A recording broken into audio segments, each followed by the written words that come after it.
Students, आज की इस वीडियो में हम देखेंगे फाइलम मोलस्का को। तो फाइलम मोलस्का में जो लफ्ज़ मोलस्का है वो लैटिन वर्ड से निकला है, जिसका नाम जो वर्ड है वो है मोलेसिस, जिसको मायने है सॉफ्ट। तो यहाँ पर जो लफ्ज़ मोलस्का है उसको जिस साइंटिस्ट ने दिया था उसका नाम था जॉन स्टर्न। जॉन स्टर्न पहला आदमी था जिसने इस फाइलम को या इस फाइलम के मेंबर्स को जो नाम दिया था वो मोलस्का का दिया था। इन फाइलम की या इस फाइलम के जो मेंबर्स हैं उनकी एक ख़ास बात यह है कि इनके अंदर जो सबसे बड़ा एबिलिटी है, जो करेक्टरिस्टिक पाया जाता है मेन, वो ये है कि ये शेल्ड एनिमल्स होते हैं। और एक और बात यह है कि ये दूसरा बड़ा लार्जेस्ट एनिमल फाइलम है। पहला आपको पता है कि आर्थ्रोपोड्स हैं और दूसरा जो है वो आ जाता है सेकंड लार्जेस्ट एनिमल फाइलम। तो वो कौन सा है? वो मोलस्का का है। उसके बाद मैंने कुछ यहाँ पर जनरल कैरेक्टरिस्टिक लिखी हैं, वो हम पहले देख लेते हैं और उस पर आगे बढ़ते हैं। तो अक्रस की बात करें सबसे पहले, तो ये जो मोलस्का के मेंबर्स होते हैं ये फ्री लिविंग भी होते हैं, कुछ सेसाइल होते हैं यानी किसी भी स्ट्रक्चर से सरफेस से अटैच रहते हैं, और ये फ्रेश वाटर में और मेरीन वाटर में भी रहते हैं, और कुछ टेरेस्ट्रियल भी होते हैं। तो यहाँ पर अगर मेन बात हम कुछ समराइज करें यहाँ पर, तो अक्रस इनकी एक तो वाटर होती है जिसमें मैरीन और फ्रेश वाटर दोनों आ जाते हैं, कुछ टेरेस्ट्रियल होते हैं, कुछ फ्री लिविंग्स होते हैं, और कुछ सेसाइल होते हैं यानी किसी स्ट्रक्चर से किसी रॉक से अटैच रहते हैं। उसके बाद बात करें सिमेट्री की, तो इनके अंदर जो सिमेट्री पाई जाती है वो हमारे पास होती है बायलेटरल सिमेट्री। बायलेटरल सिमेट्री इनके अंदर पाई जाती है। यहाँ पर मैं साथ में लिख भी देता हूँ, ये हम यहाँ पर लिख देते हैं वाटर और लैंड, और यहाँ पर जो सिमेट्री पाई जाती है वो होती है बायलैटरल सिमेट्री। अब इनके अंदर जो कैविटी पाई जाती है, यानी हम सिलोमिक कैविटी की बात करें, वो सीलोमेट होती है। सीलोमेट, आपको पता है कि सीलोमेट वो कैविटी होती है जिसको लाइन करती है मीजोडर्म। तो जर्म लेयर्स इनके अंदर 3 तरह की पाई जाती हैं, लिहाजा ये जो ऑर्गेनिज्म होते हैं ये ट्रिप्लोब्लास्टिक होते हैं। ट्रिप्लोब्लास्टिक, ट्रिप्लो का मतलब है, मैं बार बार आपको बता चुका हूँ, हर वीडियो में बताता हूँ, ट्राइम इन 3 और ब्लास्टिक में जर्म लेयर्स। ऐसे ऑर्गेनिज्म जिनमें 3 तरह की लेयर्स पाई जाती हैं उनको हम ट्रिप्लोब्लास्टिक ऑर्गेनिज्म कहते हैं। पहले नंबर पर आ जाते हैं जो लेयर आ जाती है वो होती है एक्टोडर्म, फिर एंडोडर्म, और उन दोनों के दरमियान जो लेयर पाई जाती है एक तीसरी लेयर जिसको हम मीजोडर्म कहते हैं। और मीजोडर्म का एक मेन फंक्शन ये होता है कि वो कैविटी जो मीजोडर्म से लाइंड हो, डिराइव हो, उसको हम कहते हैं सिलोमिक कैविटी, और उस ऑर्गेनिज्म को, उस मेंबर को हम कहते हैं सीलोमेट। तो इनके अंदर जो कैविटी पाई जाती है वो सिलोमिक कैविटी होती है और उस मेंबर को हम सीलोमेट कहते हैं। उसके बाद हम बात करें, आगे चलें, तो हमारे पास आती है डेवलपमेंट। इनके अंदर जो डेवलपमेंट पाई जाती है वो ट्रोकोफोरा लार्वा की मदद से पाई जाती है। तो यहाँ पर जो डेवलपमेंट है वो ट्रोकोफोरा लार्वा की मदद से पाई जाती है। ट्रोकोफोरा लार्वा।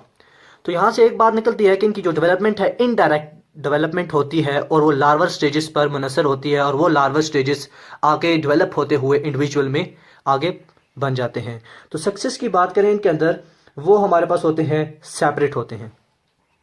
सक्सेस हमारे पास होते हैं इनके अंदर सेपरेट। जैसे हम एग्जांपल ले सकते हैं यूनियो और यूनाइटेड की, या जिसमें एग्जांपल आ जाती है हेलिक्स की, तो उनके अंदर सक्सेस जो होते हैं वो सेपरेट होते हैं। उसके बाद बात करें लोकोमोशन की, तो लोकोमोशन इनकी वेंट्रल फुट की मदद से होती है, यानी इनके अंदर एक जो नीचे एक करेक्टरिस्टिक पाया जाता है कि इनके अंदर वेंट्रल फुट होते हैं जिनकी मदद से ये लोकोमोशन करते हैं, एक जगह से दूसरी जगह पर मूव करते हैं। उसके बाद बात करें बॉडी की, तो इनकी जो बॉडी होती है वो डिवाइडेड होती है हेड, वेंट्रल, मस्कुलर फुट और डॉर्सल विसरल रीजन में, और जो होल बॉडी होती है इनकी डेवलप हुई होती है, कवर हुई होती है एक इन्वेलप में जिसको हम मेंटल कहते हैं। तो यहाँ पर मेन लफ्ज जो आता है मेंटल। मेंटल क्या है कि मेंटल एक इन्वेलप है जो पूरी बॉडी को कवर करता है। या जैसे हम एग्जांपल ले सकते हैं ऑक्टोपस, ऑक्टोपस में भी इर्द गिर्द उनके एक इन्वेलप पाया जाता है जो पूरी बॉडी को कवर करता है, उस बॉडी कवर को हम कहते हैं मेंटल। तो ये बात भी आपने ध्यान में रखनी है। उसके बाद बात करें तो इनके अंदर माउथ कैविटी जो होती है उसमें एक टंग लाइक स्ट्रक्चर होता है जिसको हम रेडुला कहते हैं। यहां पर मैं ऊपर देख देता हूं रेडुला। तो रेडुला क्या चीज है?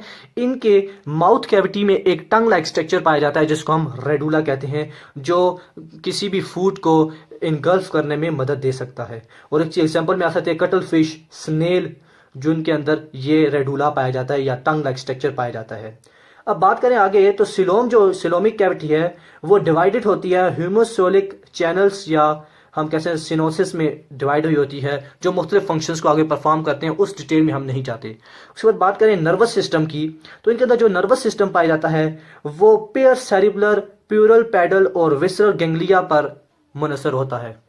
तो ये बात भी आपने ध्यान रखनी है कि इनके अंदर गैंग्लिया पाए जाते हैं नर्वस सिस्टम में, और पेयर्ड सेरिबुलर पाए जाते हैं जो नर्वस सिस्टम को एनहांस करते हैं और नर्वस सिस्टम आगे अपने फंक्शंस को परफॉर्म करता है। एक्सक्रीशन की बात करें, एक्सक्रीशन इनके अंदर होती है मेटानेफ्रेडिया की मदद से होती है, और मेटानेफ्रेडिया एक होते हैं या दो होते हैं, यानी पेयर्स में होते हैं या सिंगल पाए जाते हैं, जो पेरिकार्डियल कैविटी में ओपन होते हैं और वो एक्सक्रीशन का काम करते हैं, यानी वेस्ट प्रोडक्ट्स को बॉडी से एक्सक्रीट आउट करते हैं। ट्रांसपोर्ट की बात करें, ट्रांसपोर्ट इनका जो है वो ओपन सर्कुलेटरी सिस्टम होता है जो हार्ट और ब्लड वेसल्स पर कंसिस्ट करता है। तो इनका जो ट्रांसपोर्ट सिस्टम है वो ओपन होता है और वो हार्ट और ब्लड वेसल्स पर मदद करता है। रिस्पायरेशन की बात करें, रिस्पायरेशन जो है वो गैसियस एक्सचेंज होता है, वो लंग्स गिल्स की मदद से होता है, लंग्स की मदद से होता है और बॉडी सरफेस की मदद से होता है। जैसे हमारे ह्यूमंस में होता है कि हम बॉडी से भी रिस्पायर करते हैं, लंग से भी, और इनके अंदर एक और स्ट्रक्चर भी आता है गिल्स, और गिल्स लंग्स और बॉडी सरफेस से इनहांस करते हैं। तो उसके बाद हम बात करें डाइजेशन की, तो इनका जो डाइजेस्टिव सिस्टम होता है वो बहुत ही कॉम्प्लेक्स होता है, जो कंसिस्ट कर होता है रेडुला में। रेडुला मैंने आपको बताया कि एक टंग लाइक स्ट्रक्चर होता है माउथ कैविटी में, उसको हम रेडुला कहते हैं। उस पर और एनस पर जो यूजली एम्प्टी होता है मेंटल कैविटी में, तो इन पर डाइजेस्टिव सिस्टम इनका कंसिस्ट करता है कि इनके अंदर रेडुला और एनस पाया जाता है जो मेंटल कैविटी में एक्सक्रीट आउट होता है। तो उसके बाद हम बात करें, थोड़ी सी आगे चलें तो इसकी इंपॉर्टेंस पर बात करते हैं कि इन मोलस्का की इंपॉर्टेंस क्या है। मोलस्का की, जैसा मैंने आपको बताया कि शेल्ड एनिमल्स होते हैं, ये अपनी बॉडी के इर्द गिर्द शेल्ड को एक्सक्रीट करते हैं, और शेल्ड आपको पता है कि कैल्शियम कार्बोनेट का बना होता है। तो इस लिहाज से ये बहुत ही इंपॉर्टेंट्स होते हैं। ये मुख्तलिफ बटन इंडस्ट्रीज में यूज़ होते हैं इनके शेल्स, और शेल्स मुख्तलिफ किस्म के ऑर्नामेंट्स बनाने में भी मदद होते हैं। यानी इनके दो मेन फंक्शन आ गए यहाँ पर इंडस्ट्रियल लेवल पर, वो ये हैं, एक तो ये बटन इंडस्ट्री में यूज़ होते हैं और दूसरे ये मुख्तलिफ किस्म के ऑर्नामेंट्स बनाने में भी मदद आते हैं। और उसके अलावा हम बात करें इसकी, तो ये और भी बहुत सारे मुख्तलिफ कामों में यूज़ आते हैं, जैसे पील्स, वैल्यूएबल जो पील्स होते हैं वो भी इनके मदद से ही बनते हैं, इन शेल की मदद से। तो ये कुछ इनकी इंपॉर्टेंस है। उसके बाद बात करें इनकी, तो यहाँ पर एक मैंने दो टर्म्स लिखी हैं, मेलोकोलॉजी जो हम कहते हैं स्टडी ऑफ मोलस्का, यानी इन मेंबर्स के इस जो फाइलम है इनके मेंबर्स को स्टडी करने की जो टर्म है, जो हमारे पास एक अलग ब्रांच आती है साइंस की, बायोलॉजी की, उसको हम कहते हैं मेलोकोलॉजी। और कैनकोलॉजी उस स्टडी को कहते हैं जो शेल्ड ऑफ मोलस्का को स्टडी करते हैं। यानी इनकी दो कैटेगरी आती हैं यहाँ पर, एक तो मोलस्का को जो स्टडी करते हैं उस ब्रांच को हम कहते हैं मेलोकोलॉजी, और जो उनके शेल्स को स्टडी करते हैं उनको कैनकोलॉजी कहते हैं। तो ये दो टर्म्स भी आपने ध्यान में रख लेनी है क्योंकि कॉम्पिटिटिव एग्जाम में पूछी जा सकती हैं। अब कुछ एग्जांपल्स की बात करते हैं, तो यहाँ पर मैं कुछ एग्जांपल लिखी है। स्नेल है जिसमें ऑक्टोपस है, क्विड है, कर्टल फिश है, ये इंपॉर्टेंट एग्जांपल है जो आपने ध्यान में रखनी है। अब यहाँ पर मैंने एक ट्रिक लिखी है, जैसा कि मैं हर वीडियो में आपको ट्रिक भी बताता हूँ। इस फाइलम की मैंने कुछ मखसूस ट्रिक नहीं बनाई, यहाँ पर सिर्फ मैंने इनकी जो एग्जांपल्स हैं उनको याद करने के लिए ट्रिक्स बनाई है, वो आपने याद कर लेनी है। तो ट्रिक क्या है, बहुत ही आसान है। फिर से ऑक्टोपस देखेंगे आप पहले चाय पी लो। तो ये ट्रिक है, उसमें आपने सारी एग्जांपल्स को याद कर लेना है। तो पीस जो है फिर का, उससे बनता है पिक्टोटा, एस से बनता है सिपिया, ऑक्टोपस आ गया।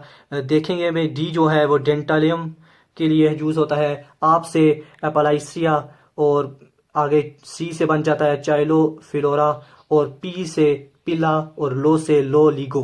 तो ये कुछ एग्जांपल हैं जो आप इस सेंटेंस से याद कर सकते हैं, जो है फिर से ऑक्टोपस देखेंगे आप पहले चाय पी लो। तो ये थी आज की वीडियो जिसमें हमने फाइलम मोलस्का को पढ़ा, उसके कुछ कैरेक्टरिस्टिक्स को पढ़ा, उसके इंपॉर्टेंस को पढ़ा और उसकी ट्रिक देखी जिसकी वजह से हम उसकी एग्जाम्पल को आसानी से याद कर सकते हैं। इंशाल्लाह जो इसकी क्लासिफिकेशन है वो इंशाल्लाह अलग अलग वीडियो में बनाएंगे, क्योंकि इसकी क्लासिफिकेशन थोड़ी लंबी है, तो उसको लिए अलग वीडियो बनाएंगे। तो अगर ये वीडियो अच्छी लगी आपको तो इसको लाइक कीजिए और हमें कमेंट करके बताएं कि आपको ये वीडियो कैसी लगी है। इंशाल्लाह अगली वीडियो में मुलाकात होगी। अल्लाह। लफ्ज़ मोलस्का है उसको जिस साइंटिस्ट ने दिया था उसका नाम था जॉन स्टर्न। जॉन स्टर्न पहला आदमी था जिसने इस फाइलम को या इस फाइलम के मेंबर्स को जो नाम दिया था वो मोलस्का का दिया था। इन फाइलम की या इस फाइलम के जो मेंबर्स हैं उनकी एक ख़ास बात यह है कि इनके जो सबसे बड़ा एबिलिटी है, जो करेक्टरिस्टिक पाया जाता है मेन, वो ये है कि ये शेल्ड एनिमल्स होते हैं। और एक और बात ये है कि ये दूसरा बड़ा लार्जेस्ट एनिमल फाइलम है। पहला आपको पता है कि आर्थ्रोपोड्स हैं, और दूसरा जो है वो आ जाता है सेकंड लार्जेस्ट एनिमल फाइलम। तो वो कौन सा है? वो मोलस्का का है। उसके बाद हम मैंने कुछ यहाँ पर जनरल कैरेक्टरिस्टिक लिखी हैं, वो हम पहले देख लेते हैं और उस पर आगे बढ़ते हैं। तो अक्रस की बात करें सबसे पहले, तो ये जो मोलस्का के मेंबर्स होते हैं ये फ्री लिविंग भी होते हैं, कुछ सेसाइल होते हैं यानी किसी भी स्ट्रक्चर से, सरफेस से अटैच रहते हैं, और ये फ्रेश वाटर में और मेरीन वाटर में भी रहते हैं, और कुछ टेरेस्ट्रियल भी होते हैं। तो यहाँ पर अगर मेन बात हम कुछ समराइज करें यहाँ पर, तो अक्रस इनकी एक तो वाटर होती है जिसमें मैरीन और फ्रेश वाटर दोनों आ जाते हैं, कुछ टेरेस्ट्रियल होते हैं, कुछ फ्री लिविंग्स होते हैं, और कुछ सेसाइल होते हैं यानी किसी स्ट्रक्चर से, किसी रॉक से अटैच रहते हैं। उसके बाद बात करें सिमेट्री की, तो इनके अंदर जो सिमेट्री पाई जाती है वो हमारे पास होती है बायलेटरल सिमेट्री। बायलेटरल सिमेट्री इनके अंदर पाई जाती है। यहाँ पर मैं साथ में लिख भी देता हूँ, ये हम यहाँ पर लिख देते हैं वाटर और लैंड, और यहाँ पर जो सिमेट्री पाई जाती है वो होती है बायलैटरल सिमेट्री। अब इनके अंदर जो कैविटी पाई जाती है, यानी हम सिलोमिक कैविटी की बात करें, वो सीलोमेट होती है। सीलोमेट आपको पता है कि सीलोमेट वो कैविटी होती है जिसको लाइन करती है मीजोडर्म। तो जर्म लेयर्स इनके अंदर 3 तरह की पाई जाती हैं, लिहाजा ये जो ऑर्गेनिज्म होते हैं ये ट्रिप्लोब्लास्टिक होते हैं। ट्रिप्लोब्लास्टिक, ट्रिप्लो का मतलब है, मैं बार बार आपको बता चुका हूँ, हर वीडियो में बताता हूँ, ट्राइम इन 3 ओब्लास्टिक में जर्म लेयर्स। ऐसे ऑर्गेनिज्म जिनमें 3 तरह की लेयर्स पाई जाती हैं उनको हम ट्रिप्लोब्लास्टिक ऑर्गेनिज्म कहते हैं। पहले नंबर पर आ जाते हैं जो लेयर आ जाती है वो होती है एक्टोडर्म, फिर एंडोडर्म, और उन दोनों के दरमियान जो लेयर पाई जाती है एक तीसरी लेयर जिसको हम मीजोडर्म कहते हैं। और मीजोडर्म का एक मेन फंक्शन ये होता है कि वो कैविटी जो मीजोडर्म से लाइंड हो, डिराइव हो, उसको हम कहते हैं सिलोमिक कैविटी, और उस ऑर्गेनिज्म को, उस मेंबर को हम कहते हैं सीलोमेट। तो इनके अंदर जो कैविटी पाई जाती है वो सिलोमिक कैविटी होती है, और उस मेंबर को हम सीलोमेट कहते हैं। उसके बाद हम बात करें, आगे चलें, तो हमारे पास आती है डेवलपमेंट। इनके अंदर जो डेवलपमेंट पाई जाती है वो ट्रोकोफोरा लार्वा की मदद से पाई जाती है। तो यहाँ पर जो डेवलपमेंट है वो ट्रोकोफोरा लार्वा की मदद से पाई जाती है। ट्रोकोफोरा लार्वा। तो यहां से एक बात निकलती है कि इनकी जो डेवलपमेंट है इनडायरेक्ट डेवलपमेंट होती है, और वो लार्वर स्टेजेस पर मुनसर होती है, और वो लार्वर स्टेजेस आगे डेवलप होते हुए इंडिविजुअल में आगे बन जाते हैं। तो सक्सेस की बात करें इनके अंदर, वो हमारे पास होते हैं सेपरेट होते हैं। सक्सेस हमारे पास होते हैं इनके अंदर सेपरेट। जैसे हम एग्जांपल ले सकते हैं यूनियो और यूनाइटेड की, या जिसमें एग्जांपल आ जाती है हेलिक्स की, तो उनके अंदर सक्सेस जो होते हैं वो सेपरेट होते हैं। उसके बाद बात करें लोकोमोशन की, तो लोकोमोशन इनकी वेंट्रल फुट की मदद से होती है, यानी इनके अंदर एक जो नीचे एक करेक्टरिस्टिक पाया जाता है कि इनके अंदर वेंट्रल फुट होते हैं जिनकी मदद से ये लोकोमोशन करते हैं, एक जगह से दूसरी जगह पर मूव करते हैं। उसके बाद बात करें बॉडी की, तो इनकी जो बॉडी होती है वो डिवाइडेड होती है हेड, वेंट्रल, मस्कुलर फुट और डॉर्सल विसरल रीजन में, और जो होल बॉडी होती है इनकी डेवलप हुई होती है, कवर हुई होती है एक इन्वेलप में जिसको हम मेंटल कहते हैं। तो यहां पर मेन लफ्ज जो आता है मेंटल। मेंटल क्या है कि मेंटल एक इन्वेलप है जो पूरी बॉडी को कवर करता है। या जैसे हम एग्जांपल ले सकते हैं ऑक्टोपस, ऑक्टोपस में भी इर्द गिर्द उनके एक इन्वेलप पाया जाता है जो पूरी बॉडी को कवर करता है, उस बॉडी कवर को हम कहते हैं मेंटल। तो ये बात भी आपने ध्यान में रखनी है। उसके बाद बात करें तो इनके अंदर माउथ कैविटी जो होती है उसमें एक टंग लाइक स्ट्रक्चर होता है जिसको हम रेडुला कहते हैं। यहां पर मैं ऊपर देख देता हूं रेडुला। तो रेडुला क्या चीज है? इनके माउथ कैविटी में एक टंग लाइक स्ट्रक्चर पाया जाता है जिसको हम रेडुला कहते हैं, जो किसी भी फूड को इनगल्फ करने में मदद दे सकता है। और एक एग्जांपल में आ सकते हैं कटल फिश, स्नेल, जिनके अंदर ये रेडुला पाया जाता है या टंग लाइक स्ट्रक्चर पाया जाता है। अब बात करें आगे, तो सिलोम जो सिलोमिक कैविटी है वो डिवाइडेड होती है ह्यूमोसोलिक चैनल्स, या हम कैसे हैं सिनोसिस में डिवाइड हुई होती है, जो मुख्तलिफ फंक्शंस को आगे परफॉर्म करते हैं, उस डिटेल में हम नहीं जाते। उसके बाद बात करें नर्वस सिस्टम की, तो इनके अंदर जो नर्वस सिस्टम पाया जाता है वो पेयर सेरिबुलर, प्यूरल पैडल और विसरल गैंग्लिया पर मुनसर होता है। तो ये बात भी आपने ध्यान रखनी है कि इनके अंदर गैंग्लिया पाए जाते हैं नर्वस सिस्टम में, और पेयर सेरिबुलर पाए जाते हैं जो नर्वस सिस्टम को इन्हांस करते हैं और नर्वस सिस्टम आगे अपने फंक्शंस को परफॉर्म करता है। एक्सक्रीशन की बात करें, एक्सक्रीशन इनके अंदर होती है मेटानेफ्रेडिया की मदद से होती है, और मेटानेफ्रेडिया एक होते हैं या दो होते हैं, यानी पेयर्स में होते हैं या सिंगल पाए जाते हैं, जो पेरिकार्डियल कैविटी में ओपन होते हैं और वो एक्सक्रीशन का काम करते हैं, यानी वेस्ट प्रोडक्ट्स को बॉडी से एक्सक्रीट आउट करते हैं। ट्रांसपोर्ट की बात करें, ट्रांसपोर्ट इनका जो है वो ओपन सर्कुलेटरी सिस्टम होता है जो हार्ट और ब्लड वेसल्स पर कंसिस्ट करता है। तो इनका जो ट्रांसपोर्ट सिस्टम है वो ओपन होता है और वो हार्ट और ब्लड वेसल्स पर मदद करता है। रिस्पायरेशन की बात करें, रिस्पायरेशन जो है वो गैसियस एक्सचेंज होता है, वो लंग्स गिल्स की मदद से होता है, लंग्स की मदद से होता है और बॉडी सरफेस की मदद से होता है। जैसे हमारे ह्यूमंस में होता है कि हम बॉडी से भी रिस्पायर करते हैं, लंग्स से भी, और इनके अंदर एक और स्ट्रक्चर भी आता है गिल्स, और गिल्स लंग्स और बॉडी सरफेस से इन्हांस करते हैं। तो उसके बाद हम बात करें डाइजेशन की, तो इनका जो डाइजेस्टिव सिस्टम होता है वो बहुत ही कॉम्प्लेक्स होता है, जो कंसिस्ट कर होता है रेडुला में। रेडुला मैंने आपको बताया कि एक टंग लाइक स्ट्रक्चर होता है माउथ कैविटी में, उसको हम रेडुला कहते हैं, उस पर और एनस पर जो यूजली एम्प्टी होता है मेंटल कैविटी में। तो इन पर डाइजेस्टिव सिस्टम इनका कंसिस्ट करता है कि इनके अंदर रेडुला और एनस पाया जाता है जो मेंटल कैविटी में एक्सक्रीट आउट होता है। तो उसके बाद हम बात करें, थोड़ी सी आगे चलें तो इसके इंपॉर्टेंस पर बात करते हैं कि इन मोलस्का की इंपॉर्टेंस क्या है। मोलस्का की, जैसा मैंने आपको बताया कि शेल्ड एनिमल्स होते हैं, ये अपनी बॉडी के इर्द गिर्द शेल्ड को एक्सक्रीट करते हैं, और शेल्ड आपको पता है कि कैल्शियम कार्बोनेट का बना होता है। तो इस लिहाज से ये बहुत ही इंपॉर्टेंट्स होते हैं। ये मुख्तलिफ बटन इंडस्ट्रीज में यूज़ होते हैं इनके शेल्स, और शेल्स मुख्तलिफ किस्म के ऑर्नामेंट्स बनाने में भी मदद होते हैं। यानी इनके दो मेन फंक्शन आ गए यहाँ पर इंडस्ट्रियल लेवल पर, वो ये हैं, एक तो ये बटन इंडस्ट्री में यूज़ होते हैं और दूसरे ये मुख्तलिफ किस्म के ऑर्नामेंट्स बनाने में भी मदद आते हैं।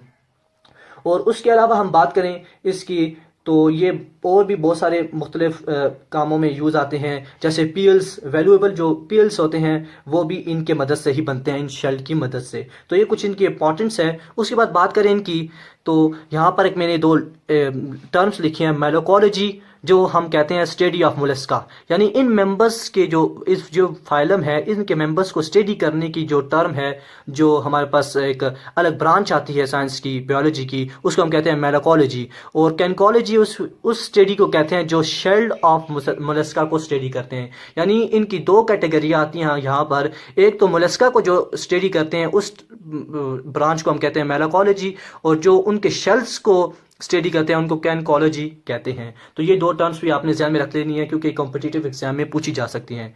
अब कुछ एग्जांपल्स की बात करते हैं, तो यहाँ पर मैं कुछ एग्जांपल लिखी हैं। स्नेल है जिसमें ऑक्टोपस है, क्विड है, कर्टल फिश है, ये इंपॉर्टेंट एग्जांपल है जो आपने ध्यान में रखनी है।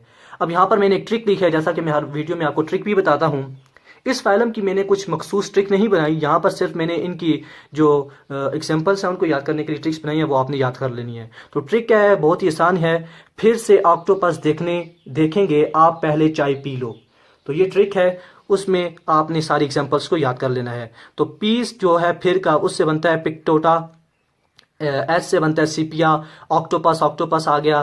देखेंगे में डी जो है वो डेंटालियम के लिए यूज होता है, आप से एपलाइसिया, और आगे सी से बन जाता है चाइलो फिलोरा, और पी से पिला, और लो से लो लीगो। तो ये कुछ एग्जाम्पल हैं जो आप इस सेंटेंस से याद कर सकते हैं, जो है फिर से ऑक्टोपस देखेंगे आप पहले चाय पी लो। तो ये थी आज की वीडियो जिसमें हमने फाइलम मोलस्का को पढ़ा, उसके कुछ कैरेक्टरिस्टिक्स को पढ़ा, उसके इंपॉर्टेंस को पढ़ा और उसकी ट्रिक देखी जिसकी वजह से हम उसकी एग्जाम्पल को आसानी से याद कर सकते हैं। इंशाल्लाह जो इसकी क्लासिफिकेशन है वो इंशाल्लाह अलग अलग वीडियो में बनाएंगे, क्योंकि इसकी क्लासिफिकेशन थोड़ी लंबी है, तो उसको लिए अलग वीडियो बनाएंगे। तो अगर ये वीडियो अच्छी लगी आपको तो इसको लाइक कीजिए और हमें कमेंट करके बताएं कि आपको ये वीडियो कैसी लगी है। इंशाल्लाह अगली वीडियो में मुलाकात होगी। अल्लाह।